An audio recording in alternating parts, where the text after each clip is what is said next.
কিন্তু এখানে বড় বড় গর্ত পড়ে রয়েছে। রাস্তাটা যদি টেন্ডার হয়, উন্নত মানের করা হয়, তাহলে এই এলাকার মানুষের উপকৃত হইব এবং তাদের মালামাল বহন করা সহজ হবে। শিক্ষার্থীরা যারা স্কুলে কলেজে যাতায়াত করে তাদের জন্য ভালো হবে। তারা ইদানিং হাতে জুতা নিয়ে হাঁটতেছে এবং পানি পাচ্ছে না তারা কোথাও, কিন্তু রাস্তায় কাদা। কাজে আমি সরকারের সুদৃষ্টি চাই, দ্রুত রাস্তাটা হোক, এটা আমার প্রত্যাশা।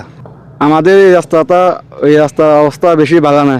ডেলিভারি রুগী আনলে আসা যাওয়া না, গাড়ি চালানো জানা কাঁচরা এই অবস্থা খুবই খারাপ গুণ। ইমার্জেন্সি হাসপাতালে নেন জানা গুণ, এই হলে আমাদের এই অবস্থা। নামাজ পড়তে যাইতে পারি না, রাস্তার দীর্ঘদিন পর্যন্ত এই অসুবিধার মধ্যে আছি।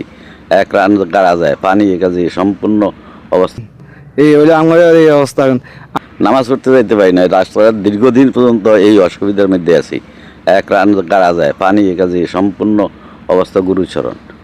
এখন আমরা খুব করুণ অবস্থায় আছি, যেহেতু এই রাস্তাটা হইলে আমরা অনেক এই এলাকাবাসী উপকৃত হইতো।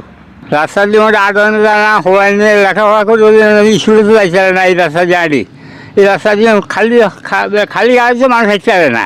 হাসপাতালেও কোনো রুগী নেওয়া যায় না, আর স্কুলে হওয়াই নিতে আড়ি যাইতে না।